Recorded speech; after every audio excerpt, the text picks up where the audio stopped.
मंडळी, कधी-कधी ना साधं जेवणच मन जिंकून जातं आणि त्यातलाच एक खास पदार्थ म्हणजे कढी. तर कधी-कधी ना आपल्याला असं सिंपल खावंसं वाटतं. कढी, भात, बाजूला लोणचं आणि पापड. आहा! मस्तच. तर आज आपण परफेक्ट अशी कढी कशी बनवायची न फुटता ते पाहणार आहोत आणि खूप सोप्या पद्धतीने मी तुमच्याशी शेअर केलेली आहे. अगदी बनायला अगदी झटपट तयार होते आणि चवीला अप्रतिम. तर तुम्ही जर एकदा बनवली ना, नक्की पुन्हा-पुन्हा याच पद्धतीने बनवाल. इतक्या सोप्या पद्धतीने मी तुमच्याशी शेअर केलेली आहे. त्यामुळे रेसिपी शेवटपर्यंत नक्की पहा आणि अशा छान-छान रेसिपीज पाहण्यासाठी आपल्या चॅनलला जर नवीन असाल तर सबस्क्राईब करायला विसरू नका आणि सबस्क्राईब करून बाजूला बेल आयकॉन दिले त्यावर क्लिक करून ऑलवर क्लिक करा म्हणजे छान-छान रेसिपीज तुमच्यापर्यंत लगेच पोहोचत जातील. चला तर मग वेळ न घालवता सुरुवात करूयात. तर सगळ्यात पहिल्यांदा इथे मिक्सरचं भांडं घेतलंय. आपल्याला काय करायचं आता यामध्ये ना मस्त स्वच्छ धुवून अशा मिरच्या घ्यायच्यात हिरव्या. तर हिरव्या मिरच्याच घालतो आपण कढीला शक्यतो. त्यानंतर ओलं खोबरं घेतलेलं आहे मी इथे थोडंसंच घेतलंय.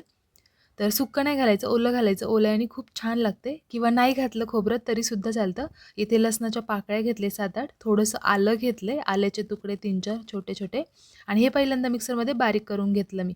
हे पाहू शकता. आणि आता यामध्ये आपल्याला घालायचं आहे दही. तर तुम्हाला किती प्रमाणामध्ये कढी बनवायची त्या प्रमाणामध्ये तुम्ही दही घालू शकता. तर इथे मी साधारण 1 वाटी ना दही घातलेलं आहे. एक 3 ते 4 माणसांसाठी खाण्यासाठी आणि 1 चमचा इथे मी बेसन पीठ घातलेलं आहे. आपला पोहे खायचा चमचा असतो तो. आता यामध्ये पाणी घालायचं गरजेनुसार आणि मिक्सरमध्ये फिरवून घ्यायचं.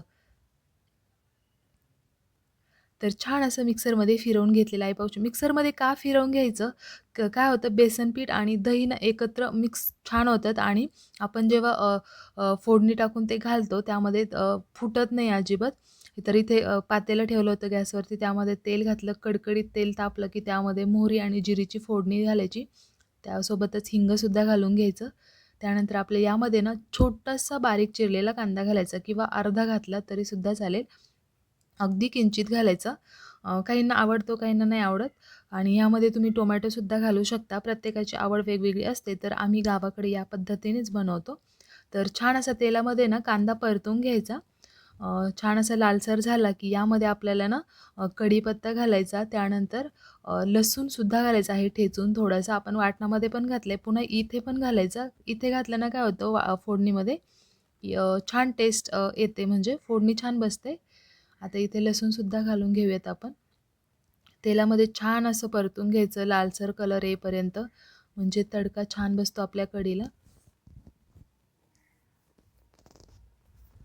तर लसूणसुद्धा घालून घ्यायचं आणि इथे ना हळद पावडर घातलेली आहे मी इथे. आता याच्यामध्ये लसूणसुद्धा घालून घेऊयात.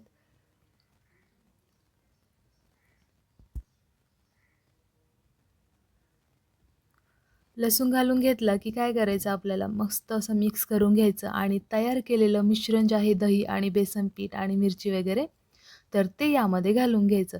गॅस ना आपण ज्यावेळी टाकतो ना त्यावेळी फास्ट करायचा गॅस म्हणजे छान असा तडका बसतो. तर हे पाहू शकता मस्त असं आता आणि कलर इतका भारी येतो ना तुम्हाला नंतर दिसेलच पुढे कढईला.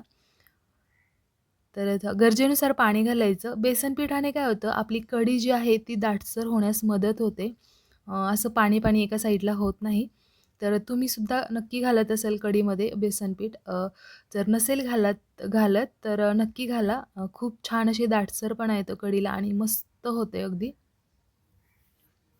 तर यामध्ये तुम्हाला आंबटपणा कमी करण्यासाठी थोडीशी तुम्ही साखर घालू शकता किंवा थोडासा गूळ घालू शकता. तर इथे मी ना अगदी थोडीशी साखर घालणार आहे किंवा तुम्ही नाही घातली तरी चालेल कारण की बेसन पीठ घातले आपण, मिरची, खोबरं वगैरे घातले त्यामुळे ना आंबटपणा एवढा फारसा राहत नाही आणि चवीनुसार मीठ घातलेलं आहे इथे मी. आता याला ना काय करायचं माहिती का फक्त हे पाहू शकता मी इथे साखरसुद्धा घातलेली आहे थोडीशी अगदी किंचित. तर तुम्हाला जास्त आंबट आवडत नसेल तर तुम्ही थोडंसं साखर किंवा गूळसुद्धा घालू शकता किसून. आणि हे ना सतत आपल्याला ढवळत राहायचं आहे. कारण की काय होतं माहिती आहे का सतत ढवळत नाही राहिलं तर कढी फुटू शकते, खाली लागू शकते आणि खाली लागून फुटू शकते दही आपली कढी. तर त्यामुळे ना थोडंसं उकळी येईपर्यंत ना असं ठेवायचं आणि नंतर उकळी यायला लागली की एकदा कंटिन्यू हलवत राहायचं जोपर्यंत आपलं बेसन पीठ ना त्यामध्ये शिजलं जात नाही आणि थोडंसं आपल्याला कढीला दाटसरपणा वाटत नाही तोपर्यंत आपल्याला शिजवून मंडळी घ्यायचं. तुम्ही कशा पद्धतीने कढी बनवता ना मला सुद्धा कमेंट्समध्ये नक्की सांगा आणि पाहू शकता मस्त अशी उकळी आलेली आहे आणि एक उकळी आल्यानंतर ना एक 4 ते 5 मिनिटं आपल्याला छान असं शिजवून घ्यायचं आहे. तर कंटिन्यू हलवत राहायचं आहे, नाहीतर यावेळीसुद्धा या स्टेपलासुद्धा आपली कढी फुटू शकते. त्यामुळे कंटिन्यू हलवत राहायचं आणि ते मी बारीक चिरलेली कोथिंबीरसुद्धा घातलेली आहे पाहू शकता. आणि कोथिंबीर घातल्यानंतर अजून 1-2 मिनिटं फक्त आपल्याला शिजवून घ्यायचं आणि मस्त असं बेसन पिठाने ना खूप छान असं दाटसरपणा येतो कढीला, खूप मस्त लागते आणि गरमागरम भाताबरोबर तुम्ही खाऊ शकता किंवा ज्वारीच्या किंवा बाजरीच्या भाकरीबरोबर सुद्धा चुरून खाऊ शकता. मस्तच लागते खरंच आणि नक्कीसुद्धा तुम्ही ट्राय करा. तर इथे पाहू शकता आपली कढी तयार झालेली आहे. तर तुम्हाला आवडली असेल ना, नक्की कमेंट्समध्ये मला सांगा आणि नक्की तुम्हीसुद्धा ट्राय करा या पद्धतीने. हे पाहू शकता मस्त अशी झालेली आहे कढी आपली. जास्त पातळही नाही आणि जास्त दाटही नाही, इतकी सुंदर झालेली आहे. तर इथे याबरोबर फक्त मी आज भात केला आहे मस्त आणि पापड. गरमागरम भात यावर कढी घालायची. साईडला थोडंसं लोणचं नाही आहे माझ्याकडे आता, पण तुम्ही घेऊ शकता. पापड, कांदा हे कॉम्बिनेशन तुम्ही खाऊ शकता. मस्तच लागतं. कधी-कधी असं साधं जेवणच खायला खूप मजा येते. तर तुम्हाला ही रेसिपी कशी वाटली कमेंट्समध्ये मला नक्की कळवा आणि असे छान-छान रेसिपीज पाहण्यासाठी आपल्या विजय श्रीहोम या चॅनलला सबस्क्राईब करायला विसरू नका. पुन्हा भेटूया असंच एका छान रेसिपीसोबत. तोपर्यंत मस्त राहा आणि खात राहा. बाय.